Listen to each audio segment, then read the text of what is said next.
Hello, welcome to Business Brew, the first ever in our new series of podcasts from BUSINESSiQ, the business side of the Northern Echo. We're going to be talking regularly to key people, business leaders across the region, what makes them tick, what's their thinking, what are their principles, what's driving their companies forward. It's available on all the usual podcast platforms, and there'll be a video version of it on our own YouTube channel. Follow us on all the usual social media, and we'll hopefully catch up soon. I'm very pleased to say that the first guest for the very first Business Brew is Tees Valley Mayor Ben Houchen. Let's see what he's got to say for himself. Good morning, Ben. How are you? Yeah, I'm good, thank you. How are you? Good, yeah. Listen, thanks for your time for this. It was important to get things off to a strong start, so why not go straight to the top and talk to the mayor? Your preferred guest wasn't available then. It's a long list, mate. But no, not at all. As I say, it's important for us to get a view across the whole region of how businesses are performing, what the key points are, but also, as you know about me, I like to talk about the people behind the businesses as well, and that's why we've got you on here today. Let's start with the simplest of questions. How are you doing? How is Ben Houchen coping with it all at the moment? Are you feeling fit and well, rearing for battle? Yeah, I feel pretty good. Things are going well. People ask me that question a lot over the last few months, actually, but things are just kind of ticking along. Lots of stuff in the background that's kind of waiting to pop. So always frustrated that we're not 6 months down the line. It's a job that I've discovered that you're always wishing your life away. You always wish it was 6 months' time because you can kind of see what's coming, but it's not here today. So there's a lot of that because, as you'll know, Mike, the types of projects and investors that we're working with, the stuff that we're doing within the region, a lot of it has quite a long lead time because it's of a scale and nature that unfortunately it can't just all be delivered in a few days or a week. So yeah, other than the frustration of, like I say, wishing my life away, things are pretty good. I can't complain, and let's hope they stay that way. Yeah, good, absolutely. Let's take you back, Ben. I'm interested in your sort of early background. What was family life like for the young Ben Houchen? Good background, and also that obviously led to the trained solicitor and working with BLK and people like that. What was your background? What built Ben Houchen? I think it was a fairly typical background. I mean, I grew up in Ingleby Barwick, so my parents are one of the first 150 houses that were built in Ingleby back in the late 70s, very early 80s. Went to Winstone Primary, the only school, never mind primary school, but the only school on Ingleby at the time. Right. Ended up working at Conyers, where my older sister was already there. Went to university. Again, when I was growing up in family life, it was just kind of expected, and the way that it was communicated to me as parents, it was like, well, you're going to go and do A-levels and you're going to go to university. So they kind of set an expectation that was just the natural thing that was done, despite my sister, who's a few years older than me, being the first person in our whole family to ever have gone to university. So it wasn't as if it was a common thing more broadly in the family. Didn't go far, though. Went to Northumbria University in Newcastle, where I studied law. Ended up going there because they did it at the time. I think they still do it, a 4-year integrated law degree. So for anybody that's not aware, if you do a law degree, it's usually a 3-year undergraduate degree, and then you do a postgrad degree, whether you want to be a barrister or a solicitor. And that's quite expensive. When I was doing it, it was about £12,000 just for the year to do the postgrad degree. Whereas with Northumbria, they integrated it all into a single degree. So it could be kind of funded through your normal kind of student loans undergrad process. And it was an extra £700 a year. So we were saving like £9,000-10,000 or whatever it was. Right. Otherwise, would never have been able to do it. And then came back to Stockton, got a training contract with Archer's Law, got qualified, and then, as we say, the rest is history, I think. So what did that do for you, though? Did that make you sort of determined to make something of yourself when you got that sort of background, that you got the tools are all there in the box for you? Did you think, I've got to make something of this, or were you, like a lot of young people, just not quite sure what the end result was going to be? No, again, I think given the support and kind of direction I'd been given by my parents, there was always this idea that kind of going into the law was the thing I was going to do. And that wasn't driven by them, right? It was something that I kind of got interested in secondary school. But if I'm frank, I mean, I'd never go back to being a lawyer. I mean, good luck to anybody that is. It just doesn't fit me properly being a lawyer in private practice. But it stood me in good stead. I mean, the skills you get from a law degree and working in the law is pretty important when it comes to being a politician, whether you're dealing with kind of process, procedures, regulations, laws. So that's always been helpful. But I don't know really where it comes from, because there's always been kind of a particular drive within me to want to kind of achieve and succeed. My parents, my family generally, have never been that interested in politics, so it's not as if my parents were involved in politics. Didn't talk about politics at home. Nobody talked about kind of Conservatives or the Labour Party or anything really. So it wasn't pro one or anti the other, but it was always something from a very early age, from probably about the age of 10 or 11, that really, really interested me. So there was always in the back of my mind, at some point when I grew up, I was going to, dip my toe into politics.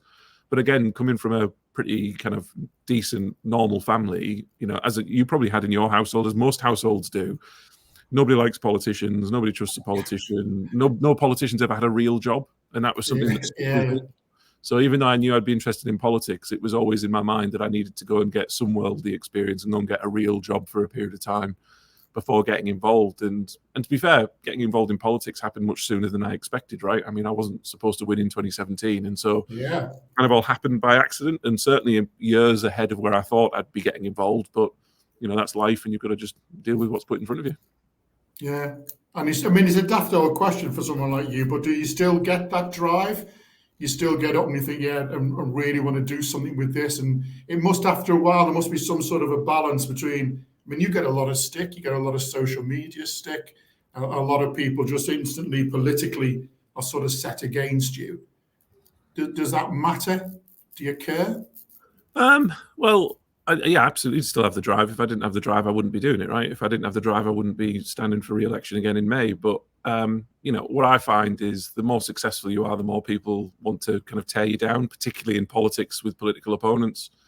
And I remember a phrase, I think Denzel Washington gave it in a speech somewhere, where he talks about, if the devil's leaving you alone, then you're probably doing something wrong. But if he's coming for you, then you're doing something right. And I think if you look at my journey since 2017, I was largely ignored for a few years by my political opponents. He accidentally got elected. He's a young lad. He doesn't know what he's doing. Fine. The people of Teesside made a mistake. They'll come and vote for us again next time. But then we ended up doing what we said we would do and got re-elected. You look at things like Teesworks, for 4 or 5 years, it was, he's promised all of this. Nothing's going to happen. It's not going to do this. He's not going to do that. Where are the jobs? They're not saying that anymore, right? And so, the political opponents become a lot more vicious when you do actually say what you said you were going to do, because it makes it much more difficult for them to go after you. So, to some extent, I thrive off it, and I think you've got to be in politics. You've got to, the louder your political opponents are, the more you're clearly doing something right, and so that has to feed you. And ultimately, it feeds me because I'm born and raised here, Mike. Like, I'm not going anywhere. I don't plan on moving away ever. Certainly I don't think Rachel, my wife, would ever let me move away, even if I wanted to. So, like I say, my family's been here for generations, and the stuff that we're doing, I genuinely believe will make a generational difference to our local area. That has a personal impact on me, my family, my nephews, for the Houchen family for years to come, but my community, right? And the region. And there's a sense within me that there's something that I want to be able to give back, because I want to look back in years to come and know that I played a small part in making the area better and leaving a mark on the area that gave me so much, because I wouldn't be sat here today. I wouldn't be the person I am if it wasn't for the local area and the opportunities it's given me. Let's talking about the man you are. Let's mention Rachel. What's your take on her role in all this? I mean, they talk about the power behind the throne and the influence and all that sort of thing. What's your take on the Rachel side of the Houchen story? I mean, it's something we've talked about quite a lot. I think being in politics and having a relationship is very difficult if you're in. So I was in politics and I hadn't met Rachel. I think it would be very different to meet somebody new in politics. I think politics is such a strange world. The working hours are ridiculous, very odd. The whole way that people interact with you is unique because you're an elected representative and people feel like they have a level of ownership over you that they wouldn't if you're in another job, and that's fine, right? I know what I'm getting myself into, and I kind of enjoy a lot of that. I like the openness, I like the frankness, I like that some people are, say things to me that they would never dream of saying to somebody else because they feel like they can, right? And I like that kind of open honesty. I think what I'm very fortunate about is that, I've known Rachel, we've known each other since we were kids, right? We went to school together. I've known Rachel since I was 14. And right. she knew me long before I was a politician. She knew me when I was at university, at school, when I was a solicitor. And we've been together we've been together 16 years now.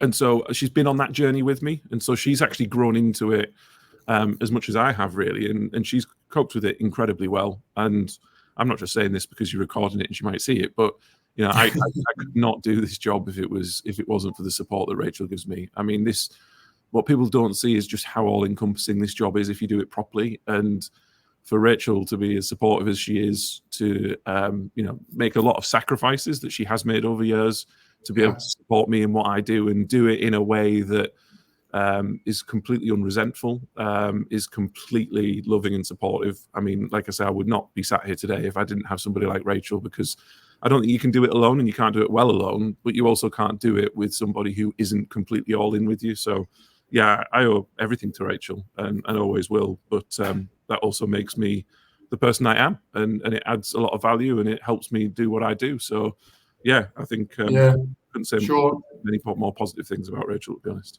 Because when you get home, whatever time you do get home at night, when you get the kettle on, you put a cuppa and you sit down with someone like that and you can talk things over, that just makes a world of difference, doesn't it? Rather than maybe if you've been in London or somewhere like that and you just go back to some sort of quiet hotel room.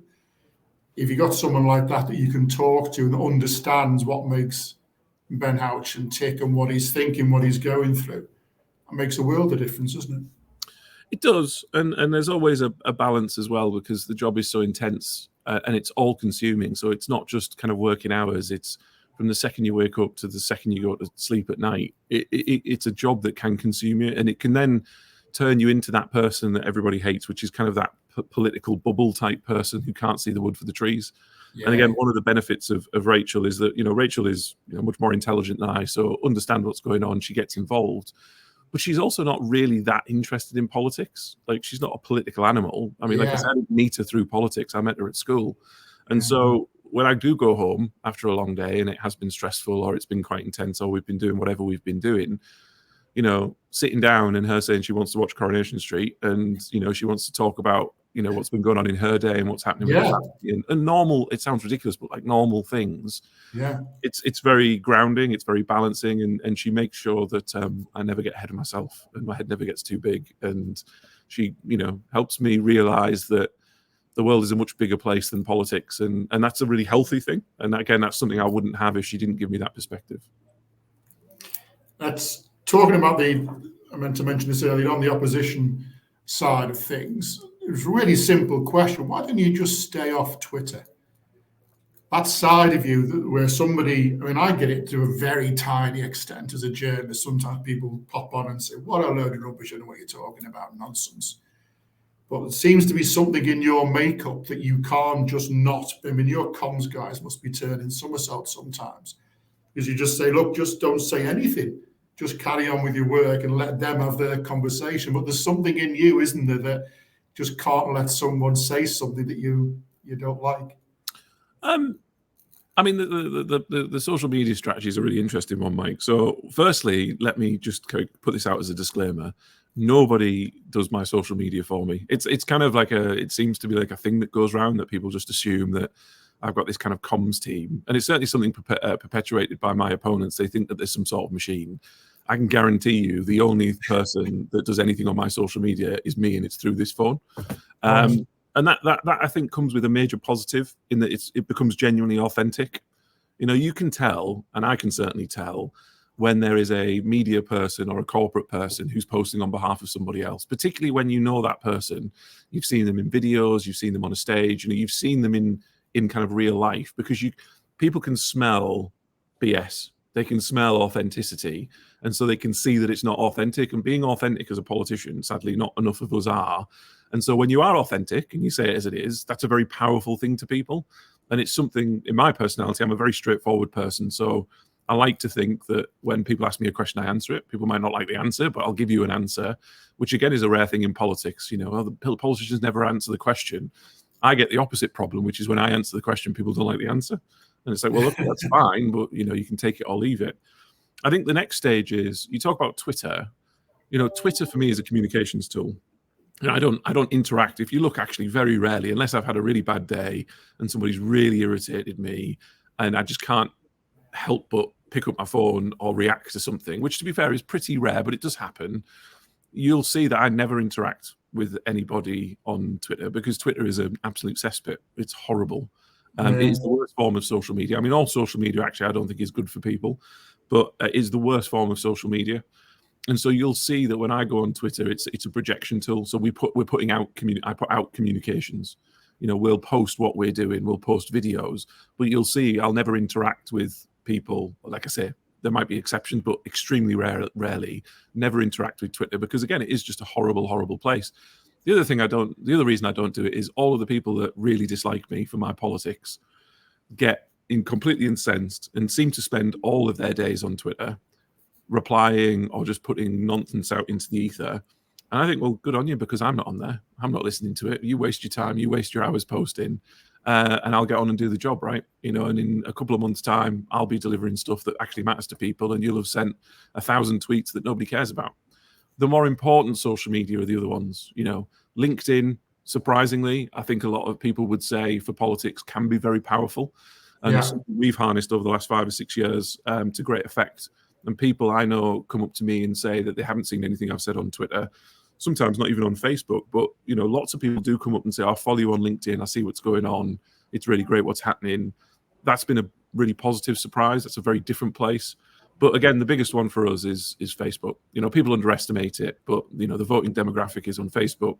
We've spent a lot of time and effort cultivating a following, making sure that anybody in the Teesside area that wants to follow me, that wants to know what's going on in the area, does follow me. And now we're at a place where my Facebook page on average reaches somewhere between 750,000 and 1 million people a month, of which more than 90% of those people are from the Teesside area. Obviously when it goes over 750,000, that's a slightly further reach, because there must be something I've put on there that is of kind of larger region or national significance. But we're reaching the vast majority of people across Teesside every month now just on Facebook, and that again is a very powerful thing. It allows you to communicate directly with the public rather than through, dare I say it, the media and press that digest and then publish statements and articles in a very specific way. It allows you to just kind of cut through all of that and have a direct conversation with the public, and Facebook by far is the most powerful tool that we use. And again, go home in a night, Coronation Street on the TV. It's not probably fair to say Rachel does sometimes get irritated, but while that's on, I'm sat on my phone and I'm where I possibly can replying to comments to people, because again, just replying to people, social media comments are the new emails. People expect politicians to respond to a comment in the same way that they send an email. And, it's a very powerful thing when you do reply to a comment, because people think you are available, and I am. I make myself available, and it's hard, but like I say, I think it's worthwhile when it comes to people seeing you as open, supportive, available, trying your hardest, and wanting to engage with the public, who ultimately I'm there to serve. Okay, interesting. I appreciate your carefully worded view there of what the press does to political statements. We try and steer that middle ground, but it's that's part of our job, I suppose. Nobody mentioned the Northern Echo there, Mike. I don't know. Is that a guilty conscience?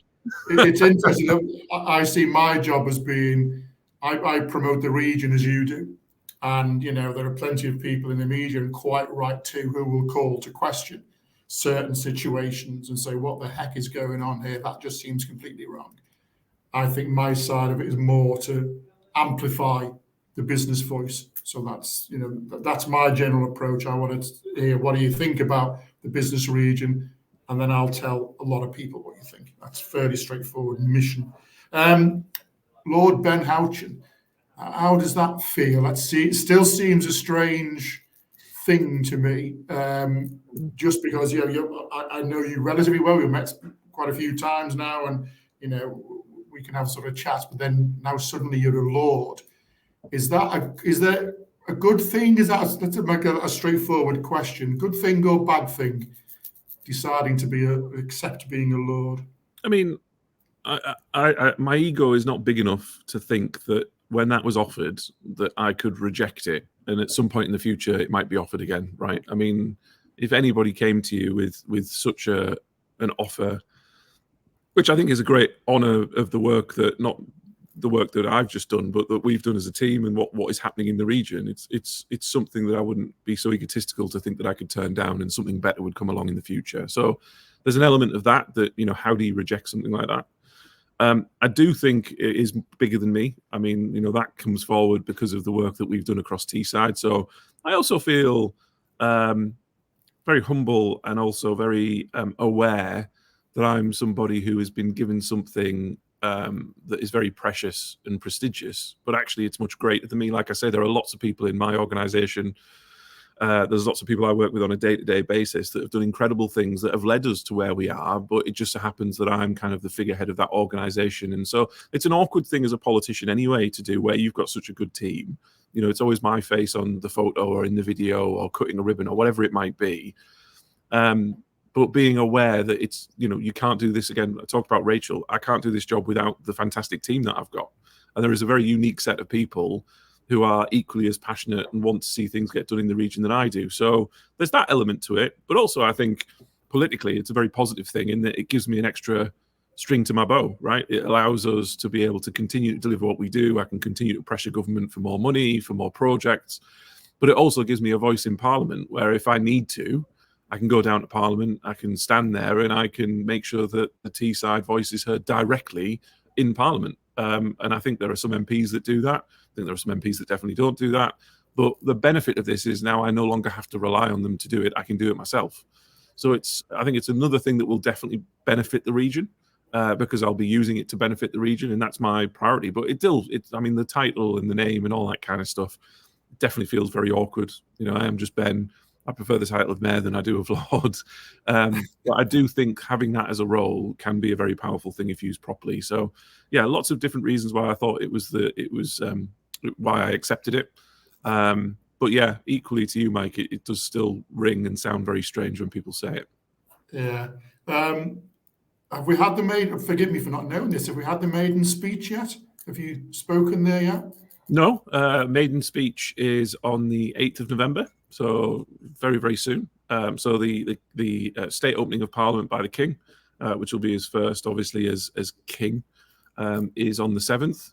And so my maiden speech will be the day after. They have a series of debates in Parliament about the King's speech, and on the 8th of November, one of the debates is about devolution. So I thought, again, it's appropriate for me to use my maiden speech to talk about devolution, to talk about what we're doing as a region, the benefits that devolution can bring, and also what more we, I think, need as a region to be able to make even more progress, more autonomy, more money, being able to make more decisions locally away from the centre, giving you a little bit of a sneak peek in the type of thing that will be in the maiden speech. But that's again, that's why I would use that platform. I mean, I'm not going to use that platform for myself because I don't need it. I mean, the mayoral platform is much bigger than the House of Lords platform. So yeah, so a bit of an exclusive there, Mike. It'll be on the 8th, day after the King's speech.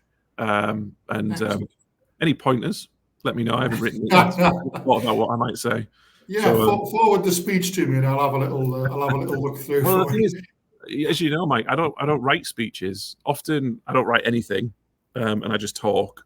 And worst case scenario, if I do feel like I need to have something just in case, I tend to write kind of 5 or 6 bullet points, literally with 2 or 3 words each bullet point, just as a prompt. So I just need to get straight in my head the messages that I want to give, what I want to say, what I want to get on record. And so unfortunately, there won't be anything to forward, Mike. You'll have to listen in. We'll be tuning in. Again, one of those sort of slightly corny questions. We sort of start to wind down a little bit. Do you ever relax? What do you do to wind down? We've had the Coronation Street bit, which is a nice touch. But are you a walker? Are you going out for meals? Is it cinema, or what's your thing? Yeah, I mean, I don't really relax on Coronation Street because, like I say, I tend to work, and it's quite a good excuse. Rachel watches it, and I can sit with her on the sofa, and like I say, I can be on social media and doing work. Um, I don't. I would have told you about 6 months, maybe a year ago. I would have said there isn't anything because, I mean, also it's not really a job. I mean, it's one of those things, right? I'd be doing this for free if like I wasn't in this role. Do you know what I mean? It's like a hobby. It's like a passion of mine. So it's not the same as having a job where you feel like you need to escape from it. So that would have been an answer I would have said a year ago. I still think that is the answer. But what I would also say is I've been strangely a very passionate American football fan for quite a long time, and me and my brother get quite heavily involved in American football now. Just went to the US a couple of weeks ago, went to my first NFL game. We went to see the Jets play the Eagles. First time the Jets had ever beaten the Eagles in franchise history, which was good to be there. But on a Sunday night, when all the games are on, they have something called NFL Red Zone on Sky, and it's just 7 hours of continuous American football. So to be fair, I do look forward to that in my week. It's something I think about during the week. I do quite look forward to Sunday nights and watching the American football. Nice, good to have something at least where you can turn your mind and not put the phone down and turn your mind to something else. It's also led to, as a result, it's led to me getting involved, and it's something that was very abstract to me a few years ago, but watching kind of American TV, it's something that used to crop up, but I'm quite big into American fantasy football now as well. So I've got fantasy football team, fantasy football league. So again, when I'm not working, I tend to be on various news websites about who's fit, who's not fit, who's in the new fantasy team for this weekend. So that tends to be something that if I try and think about something else, I'll try and think about for a half an hour or something. Yeah, I'm glad there's something, mate. Put yourself forward 20 years, Ben, final question, where, we've obviously elections coming up. What were 72% last time, I think, of the vote, really strong. So you've got that to come. I know what your thoughts are on that, but then I'm just interested in taking it really further forward. 10, 15, 20 years. Do you have something you want, a place where you want to be in sort of 15 years, maybe? No, I really don't. And I think that's because of the role that I've got now. It's taught me, rightly or wrongly, you can't really plan too far ahead. I know it sounds like a corny answer, Mike, but it is the answer. I mean, my life now ends at the beginning of May because that's my re-election, right? So either I win or I lose, and depending on how that goes, my life will be very different forever. If I do another 4 years as mayor, that's going to leave me down one path. If I don't, then I don't know what the other path leads to, but it's a very different path. So it's a weird life of a politician that you can't plan that far ahead. And again, I'm not just saying that. You just, if anybody listening to this looks back at what happened over the last 18 months in politics nationally, we were in a very different place to where we were 18 months ago. So trying to project forward 2, 3, 4, 5 years, never mind 20 years, is genuinely impossible. So like I say, my whole existence runs up to May. Hopefully I'm here again after May and can continue with the plans that we've got, and there are more plans coming down the line. But beyond that, no, I genuinely wouldn't have a clue, Mike. So if you've got any ideas, I'm all open to what I need to do with my life. I mean, I know what you mean. It's an interesting challenge. We know where we think we're going to be, we'd like to be in a couple of years' time. But who knows after that? That's part of the excitement, mate, isn't it? You need to have a little bit of, nice branding touch there to have the business brew right at the end of the conversation. Excellent stuff. Yeah. Cheers. There we go. But that's all part of the fun, is that you never quite know what might be around the next corner. Yeah, and again, it's a very lucky position to be in. Quite strangely, even though there's a lot of uncertainty in it, but it means that there is no certainty in life, and so it leads to a level of trepidation, but also excitement, right? Because you don't know what's around the corner, and you don't know what's next. So it's just a weird life to be involved in politics. But like I say, if you don't embrace it, it'll eat you up. And again, it goes back to having good supportive family, not just Rachel, but my whole family who are massively supportive, and it allows you to kind of embrace that uncertainty, that kind of, like I say, that trepidation, that excitement of what might or might not be, and just run with it and see what happens. Which, like I say, I think if you look back over the last 6-7 years since I've been elected, Mike, that's kind of one of the themes of my mayoralty is we go with things. We take risks, we see what happens, and we back ourselves because who knows what's going to happen, and why not give it a go and see what happens. And you never 100% know where it's going to work out. We never knew that we were going to buy the airport and save it. We've never known that we were going to be able to resolve the major problems at Teesworks and deliver investment, but we backed ourselves and we thought, why not? And let's see where this roller coaster takes us, really. And I think that's it's like in life, politics is no different to business. You have to be willing to take risk, because without risk, there is no reward. And that's something that we've very much embraced over the last 6 or 7 years. Well, listen, but that's been fascinating. I think we can talk for hours, of course, about so many different things, but really appreciate you giving up time on what's no doubt another busy day. This is the Business Brew podcast from BUSINESSiQ. Thank you very much, Ben, and we'll hopefully see you all again soon. Goodbye.